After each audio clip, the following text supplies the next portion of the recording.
अस्सलाम वालेकुम नाज़रीन। आज हम जहानिया के इलाके मसीपुरा के एक टाउन घुमन टाउन में मौजूद हैं। ये एक खस्ता हाल मकान है। इसमें एक कमरे पर मुश्तमिल ये मकान है और इसके साथ अगर मेरा कैमरामैन आपको दिखा सके इस मकान के हालात, तो ये जो मकान है एक मेहनत कश का है जिसका नाम इमरान है और ये मोटरसाइकिलों की एक दुकान पर मेहनत मजदूरी करता है।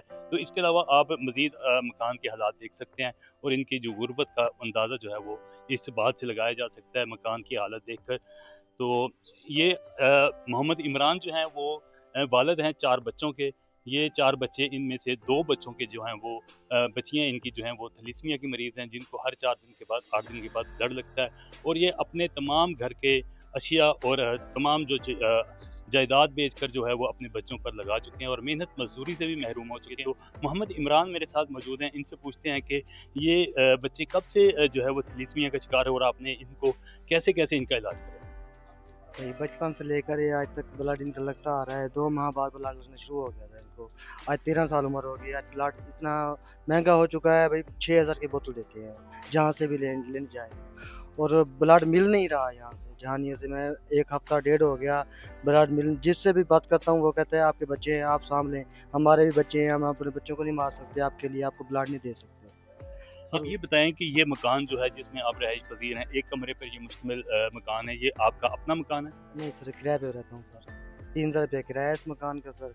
बिजली का बिल पा के तकरीबन 6000 5000 बन जाता है भाई। मैं बहुत मुश्किल से ये इकट्ठा करके ये ब्लड किराया भरता हूँ भाई। ब्लड लगवाता हूँ तो खाना नहीं मिलता, बच्चों को खाना दे सकता हूँ तो ब्लड नहीं लगवा सकता भाई। इतनी कंडीशन है कि आज काम भी नहीं है दुकान पे। किसी की दुकान के आगे काम कर रहा हूँ भाई। मोटरसाइकिल मैकेनिक हूँ, अपनी दुकान पे नहीं है। अपने औजार भी बेच दिए मैंने। हवाले टैंकियाँ थी वो भी, दुकान बहुत अच्छी सी बनी हुई थी। औजार बेच कर टैंकी बेच कर बच्चों का इलाज करवाया, फिर भी बच्चे को आराम नहीं आया। कहीं से भी लाहौर तक भागा हूँ, मुल्तान शहर, बहावलपुर, तो ये मुजफ्फरगढ़ अस्पताल नहीं डिस्काउंट मिले। ये बताएं कि जो पंजाब हुकूमत है वो तो दावा करती है कि पंजाब में तमाम अस्पतालों में अद्वियात फ्री हैं, इलाज फ्री है। आपने कभी किसी सरकारी अस्पताल में रब्ता किया, इलाज करवाने की कोशिश की? बिल्कुल सर की है। मैं चिल्ड्रन हॉस्पिटल में इलाज करवा रहा हूँ बच्चों का, लेकिन दवाइयाँ मिलती हैं, ब्लड नहीं मिलता वहाँ से। दवाइयाँ भी कभी शार्ट हो तो मैंने बाहर से मंगवानी पड़ती हैं। इंजेक्शन भी लगते थे बच्चों को, वो भी नहीं देते। कहीं से इंजेक्शन नहीं मिल रहे, बच्चों की फाइलें जमा नहीं कर रहे सर।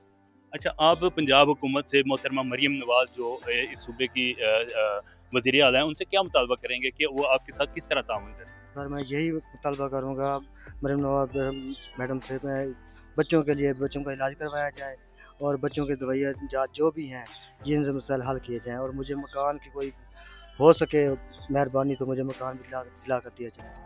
जी नाज़रीन, बच्चों के वालिद के आपने तासरात सुने। इनका कहना था कि ये पंजाब भर के शहरों में जो है अपने बच्चों के इलाज के लिए सफ़र कर चुके हैं और अपनी जमा पूंजी जो है वो सारी इन पर लुटा चुके हैं। और पंजाब हुकूमत की जानब से जारी जो भी पैकेजेस हैं, अपना घर अपनी छत, राशन प्रोग्राम और दीगर जो कर्ज़ प्रोग्राम हैं, उनमें से कोई भी प्रोग्राम इन तक नहीं पहुँचा और ना ये उनसे मुस्तफ़ीद हो सके हैं।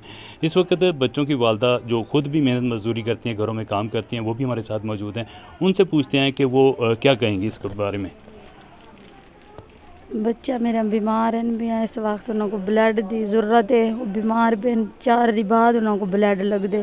खावन पीवन को कोई चीज़ भी घर राशन गया नहीं। अगर उन्होंने ब्लड लवाऊँ तो घर की पूरी नहीं कर सकते, अगर घर की करूँ तो ब्लड नहीं लवा सकते। मेरा शोर जरा है वो ब्लड दे के दिल का मरीज़ बढ़ गए। मेरी ये गुजारिश है सारे नाल जितना थी सके तावन थी वजे, मेरे बच्चों का इलाज थी वजे। जी नाज़रीन, आपने सुना, ये बच्चों की वालदा थी। ज़ाहिर है इनके ये अपने बच्चों के लिए उतना ही परेशान हैं जितना कि इनके वालिद, और इनके जो मुतालबात थे पंजाब हुकूमत के साथ और मुखय्यर हज़रात के साथ कि वो इनके बच्चों के इलाज में इनका ताउन करें। आज तक के लिए इतना ही। मिलते हैं अगली वीडियो में। अल्लाह हाफ़िज़।